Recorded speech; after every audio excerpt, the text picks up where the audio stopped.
Right now on Money Matters Today. Getting a hold of your workday. Phone calls, emails, constant interruptions. It can overwhelm even the best of us. The biggest distraction? The phone. Definitely the phone. The emails. I get over 100 a day. It's time to take your work life back. We'll show you how. Getting your mind back on track is not as difficult as you think. We'll show you some easy steps that'll not only make you more productive, but help you feel good about your work too. Money Matters Today starts right now. Personal finance, saving, investing. It's your money. This is CN8 Money Matters Today. And now host, Mary Caracoli. Welcome to CN8 Money Matters. One of these days, I am going to get organized. Of course, I've said it. I know you've probably said it. Today, we're actually going to do it. Getting us started is Ken Ziegler, author of Organizing for Success. Welcome to the show. Well, thank you very much for having me. I'm glad you're here because you are going to get me organized, and it's one of the desires so many people have. And I think, Ken, one of the problems is that we try to fix the problems using old techniques that in an age of all of these electronics, in multitasking, the old tools just don't work anymore. Well, I couldn't agree with you more. In fact, there was a study that was just came over Reuters last week that was talking about the fact that the average employee today feels that they get less than 50% done of what they used to every day, and we have more instantaneous contact with everybody that we deal with, yet the average person feels they get no more done. And it's because so many of those things are actually pulling us from our productivity. Right. And in some cases, we let them because it is one of those things, let me just check my email. It's sort of a way to kind of tune out every once in a while of the task at hand. And every once in a while, it's kind of fun to avoid doing the work that's there. You say it's like eating your vegetables. They're not always the first thing you go for, but you say if you eat your vegetables first, they're over with, then you can concentrate on dessert. And we should look at work the same way. Well, that was a big thing for me. In the book, it talks about this idea of veggie principle, because I felt like one day I woke up at work and I realized that when I looked on my list at the end of the day, I said, let's see, what do I have left? And I said, oh, great, everything. Yeah, you know, right. and you know, that's every day for me, that's Ken. right, that's right. And I started to realize what I equated to veggies was a lot like when I was a kid at the dinner table. I would eat everything that I liked first, and then the things that I liked the least were left on my plate. And I started to realize that's a lot like my work day. I handle fires all day. I'm handling emails, the phone, all the stuff. Then I get to the end of the day, the stuff that gets me promoted, gets me raises and things, is left at the end of the day when I have no energy left. And let's talk about that, because I think that helps us refocus our energy. What are the things that do get us promoted? What are the things that do get us recognized? Well, I think the biggest part, you know, in the goal setting section that I talk about is the idea is that, and don't take me wrong, but people really rarely, I did a study on goal setting, and people really rarely get promoted for putting out fires. Yet we think that is going to be something where we're going to be recognized for. That's right. Well, it's interesting. It's in the middle of it, we feel so good. I'm helping everyone. Yes. You know, it's so good. And then, but we get to the end of the day, it's like buyer's remorse. Why did I do that? You know, and now I have all my stuff. And I started to say to people, you know, at the end of the year, you know, when you're being reviewed by your superior, boss, whatever you want to call it, leader, what ends up happening is you don't say, well, geez, this year I got the Smokey the Firefighter Award. You know, you don't say right. that. Your boss says, okay, so what'd you do about this? What'd you do about that? And you say, well, geez, you don't understand. You know, I had this fire over here, this fire, and it doesn't really go very far. And so, unless you're in the business of crisis management, that thing is not going to get you promoted. I guess it really helps, Ken, to know, if you don't know already, what is it that your boss expects from you? What are the goals they really, really want from you? And I couldn't agree with you more. And I think one of the keys there is the fact that, you know, when I'm in the classroom 3 or 4 days a week talking to the major Fortune 500 company employees. A very, very high percentage say they have never seen their boss's goals, and they don't really have a clear idea of their boss's expectations. And I said to people, the one reason why I got promoted so much was the fact that I really had a clear idea what mattered most for my boss, which helped me prioritize more accurately in the heat of the battle, so to speak. And then at the end of the year, when I was doing my performance review, I tended to highlight those things that I knew that I had really come forward with, the key things that I'd worked on, and I didn't focus on the fires on my reviews. Really and that was important. a big deal. And you probably took the time to ask. Now, you put together some 9 steps. We're looking at them. See the end result in mind. Identify when you're going to work on it. Make your goals measurable. Is your goal realistic and achievable? Break large goals into manageable chunks. Write down start and completion dates. Really important. Write down a reward for finishing on time. Identify what could go wrong and identify who you're going to need to accomplish these things. One of the things that, looking at that list, there's a lot of great ideas, but one of them is managing your day. Right. And understanding that we have different energy levels throughout the day. Absolutely. And, you know, one thing that I think is fascinating is the fact that when you look at productivity, for the average person, to 80% of the population are morning people. And so when you look at that, 90% of all productivity gains occur before 12 noon. Now, does that mean I should make my meetings in the morning? Well, you'll see that the book really runs contrary to traditional thinking. Traditional thinking, when I came up through corporate America, was every meeting is what I would call a veggie. It's got a high priority. It's great. But when I looked at meetings, I did a 4-year study on meetings. I couldn't, really say that with a strong qualification. And so I started in the book. I did a study at Sallie Mae, and what we did is we moved many of the meetings to the afternoon, and they actually shrunk in half in terms of size. And what we did is we left the morning so people could really get those things done that drive the company Makes and a lot of sense. and their abilities. Use that high productivity time for your goals, not for setting the goals. Right. I mean, if you read Peter Drucker's book, which, I emulate a lot of things that he has to say or agree with, is that oftentimes he says either you're having a meeting or you're getting something done, and the twain shall never meet. And so, I could see a very high correlation in there. And if you're having meetings back to back to back, well, how could you ever expect to get anything done? That's right. I'm a big fan of that. Fewer meetings, the better in my book. That's right. Absolutely. It really does seem that they are at times needed to get everybody on the same page, but I do think America suffers from, too many meetings. So I hope more people employ that. But I do think that, as we manage these different day parts, you said also kind of rethink the morning isn't the time to set those goals. In the evening, that's the better time. Why is evening the better time to be looking at the day ahead? Right. Well, absolutely. First, people ask me all the time, how do I get ahead of the curve? Well, first of all, you want to move planning into the end of the day for 3 major reasons. Number one, and maybe I was a big culprit, but the fact that I need to create better mental separation between work and home. I need to be able to break off from work, be able to basically kind of do a brain dump, leave it here at work, feel like I have closure on the day, then go home and really have a quality personal life with my family, enjoy them, recharge, and then come in the next day. And so that's another great reason. The third thing is, under the principle of a time and a place for everything, organizing is perfect when you're out of gas, not when you have a full tank first thing in the morning. So you want to put it right at the end of the day. I'm frazzled, I'm kind of done. I'll look through some email, I'll look through the piles on my desk or whatever. I'll look through what I've already have on my list, and then I'll kind of formulate with a more flexible plan, which is a big problem today, is that the average person's plan today doesn't work anymore because it's way too rigid, and the average person only has control over about 25% of their day. So people just have a more flexible plan at the end of the day so that you could spin and change directions very quickly if your day starts to change. But without just throwing everything out. Absolutely. That's the key to being flexible in this. Well, I want to say you've put together for us a great productivity improvement checklist, and it's something we want to share with you. There's questions to ask yourself, as well as a lot of suggestions on how you can improve your productivity. Ken has done a great job here, so if you'd like to see the full checklist, you can do it by going to the extended notes section of our website. Just log on to CN8.tv. There's also a link where you can read more about Ken's book. We'll have more about how to deal with email when we return.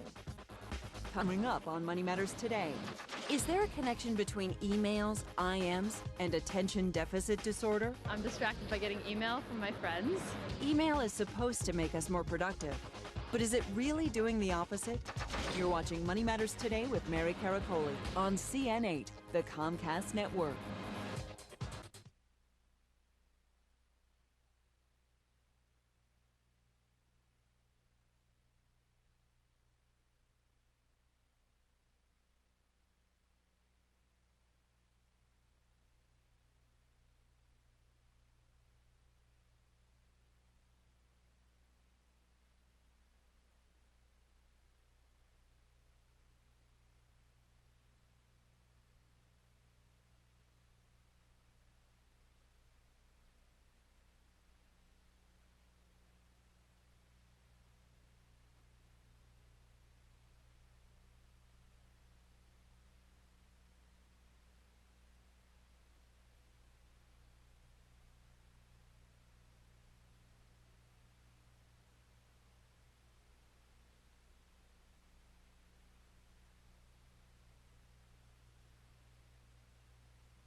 biggest distraction is the massive amount of paperwork that I have to do. Noise and people using profanity is my biggest distraction. People coming and telling me about the sports pools and asking me if I want to participate in the lottery, buying like Powerball tickets and stuff. The biggest distraction? The phone.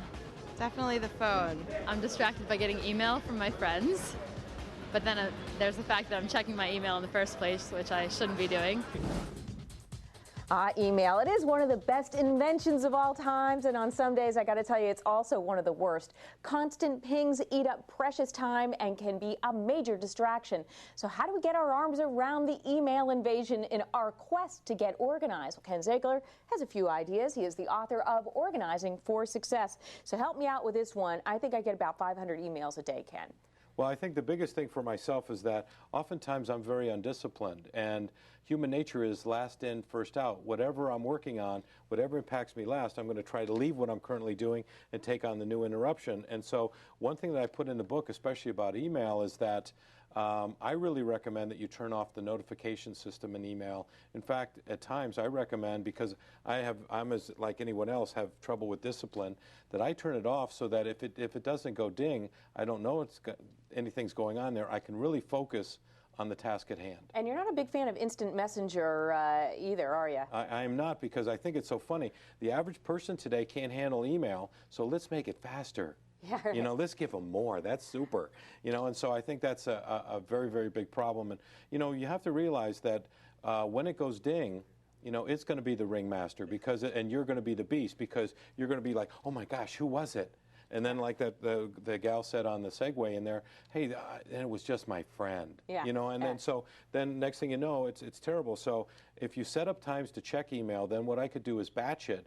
And when I'm only responding to email back and forth, each time I respond to another one, I'm going to save time, because I'm basically replicating the same activity over and over again. And that makes a lot of sense. You're saying, don't have the ding happen. You know, you have mail. You don't want to hear it. Right. So you have that quiet and you concentrate on what you're doing. When you see the little envelope pop up, ignore all of that. Right. Or just turn it off completely. So by doing that, you are essentially taking control of your day, and Absolutely. you set times in the day in which you are going to respond to everybody, like you call it, the batch responses to your email. Yeah, and even if you're an urgency junkie, you know, I really recommend turn it off and check it every hour. You know, check it myself. I check mine 4 times a day, and then I let people know that's how I basically do it. And so they understand. Don't come and see me just because I didn't open your email the second that you sent it. You know, did you get it? Did you get it? And I said, you know, I check it 4 times a day, because I know that if I leave it open, I'll have no discipline at all. Should you do like an automated response, an out-of-office message, if you will, on your email that says, I check my email 4 times a day, you know, expect a response, you know, in the next few hours? For somebody who is, people are used to you returning messages immediately, right. Should you set up something like that? Well, especially if you have something in your schedule that day. Let's say you're working on a major project. Shouldn't you adjust the expectations of the people that are sending you messages so they know, I'm working on a key project this morning, I won't be available until 12 noon. If you need something right away, email this person instead of me, and then maybe they'll go find the right answer. And I've also found that sometimes if you don't provide an immediate answer, maybe they would figure it out themselves. Interesting point. So it really is about communicating with the folks who are sending you all these emails. You say you can actually train somebody to leave you better email messages. Absolutely. And in the first chapter I talk about, are you the ringmaster, are you the beast? I think one key element of this book that makes it different than others is that you can only get so good at time management. You have to start looking at how other people are killing you. And everybody complains about email, but oftentimes the email messages I see are terrible. And so what I recommend in the book is train the people that you deal with the most to write this way. Tell them in the subject line, tell me exactly why you're sending this to me. And so it'll stand out and I'll know instantly why I'm getting this, so which will help me prioritize it. And then the first 3 lines, because I use auto preview in Outlook, I can see the subject line, the first 3 lines. Tell me exactly what you need and when you need it by, so I'd know urgency and importance. And you know what? I could get back to you faster. That's interesting. Now, you use another thing that I don't know that it'll work with everybody, but Right. Outlook and some versions of Outlook allow you to color code the messages that come in so you know how important they are. We're taking a look at them now. So certain colors that come up are very important, and the other ones you know are less important. How effective is that for you? Because I know for some people they say it actually drives me crazy because I can't remember what color I assign to people. Well, you know, they have roughly 10 colors in there, and I would assume, you know, like lime and some of the others, you know, are not easy to pick up. I will just say this for myself. I didn't use that many colors. I used my boss was red. The key projects I worked on, as an example, were blue. Things that, you know, not too many colors, but they would instinctively, that's probably telling you that you're using way too many colors. Maybe use 3 or 4 colors on key things that matter most to you, so that it would instantaneously draw your eyes to them. Because the key about understanding behavior is that one of the easiest ways to train yourself is to train yourself by your eye to color. So you'd instantaneously think red means boss, blue means this. But if you have too many colors, it's really not going to work. But the key to tell everybody, I think, is that it's extremely easy to set up, as an example, in Outlook. It's just all the tools are underneath tools on the toolbar in Outlook. It's very easy to set up, but I get this complaint all the time. You know, I'm not going to get any better in email. Well, you're not going to get any better in email and understanding whether it's Outlook or Lotus Notes or GroupWise, how to use them until you spend some time each week getting to know them, try some different things, go buy a book about them, and then that's how it gets better. That's a really good point. So the time you say by reacting to all these emergencies, if you took a little bit of time once a week to better understand the tools that you already have, your Right. Outlook, for example, which so many of us have, then you are going to be able to be more efficient that way and manage those things a little bit better. Absolutely. I mean, we expect it's like the average male, you know, we get a toy or we get something to put together. We never read the instructions. We just try it. That's right. You know, and stuff, and then it blows up, and it didn't get good for me. I didn't think I was technologically advanced, and so I didn't really understand until I got a really good book that was sort of like Outlook for Dummies or something.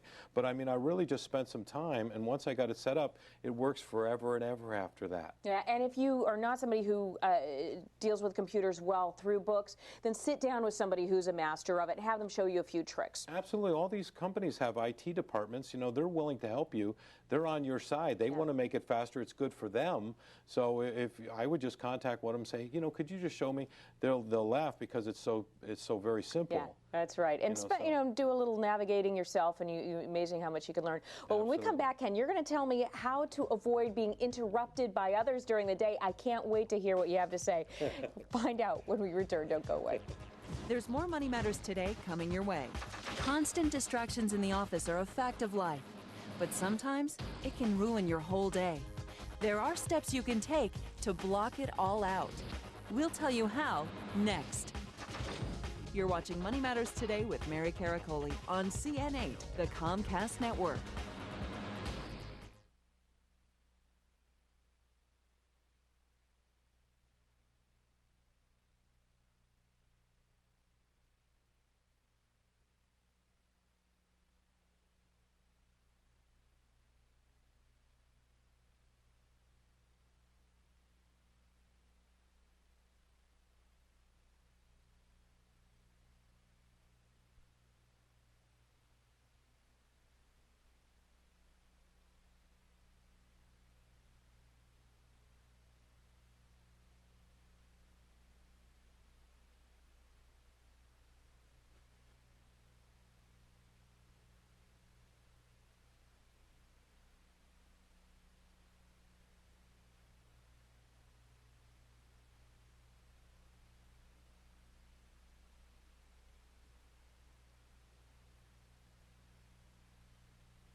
Today, we're getting ourselves organized right now, how to handle interruptions. My guest, Ken Ziegler, author of Organizing for Success.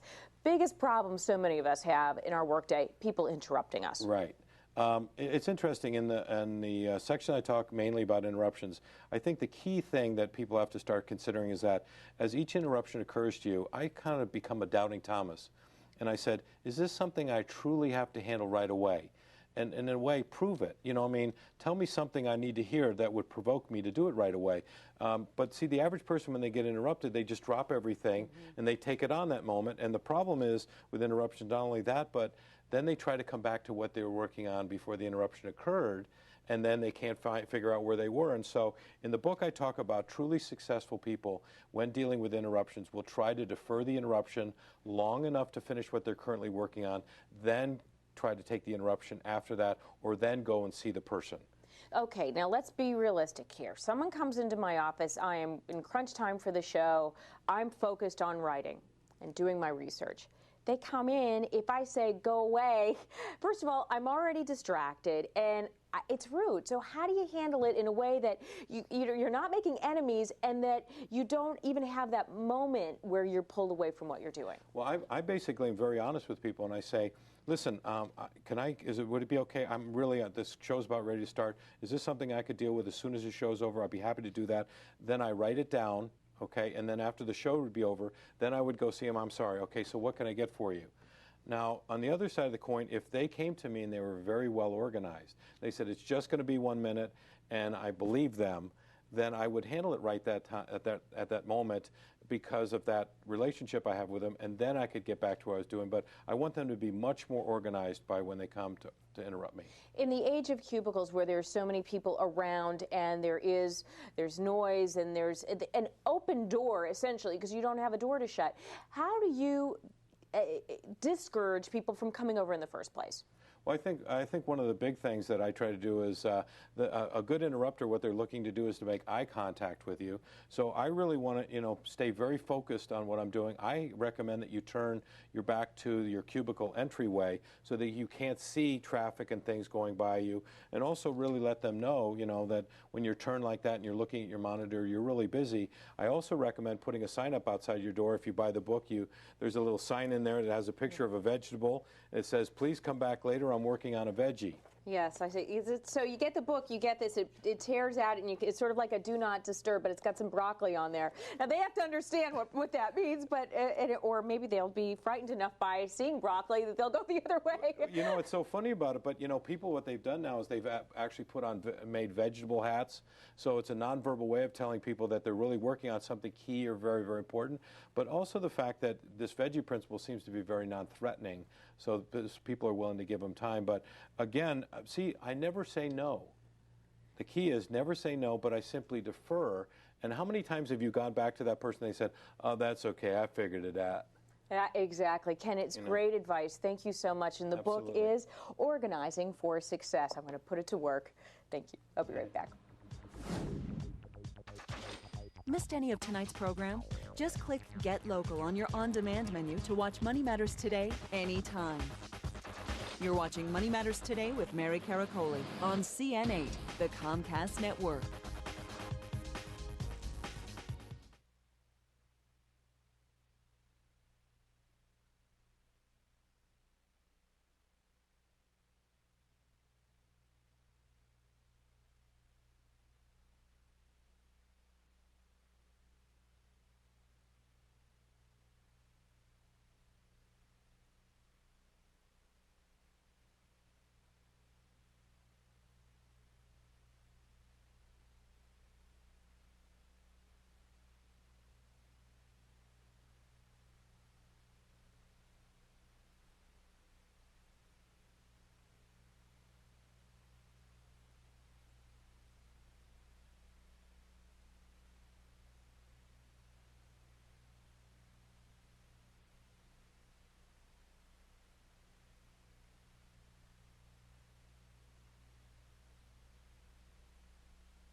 And if you'd like more information on today's show, let me know. You can visit our website at cn8.tv or call our viewer line 215-952-4902.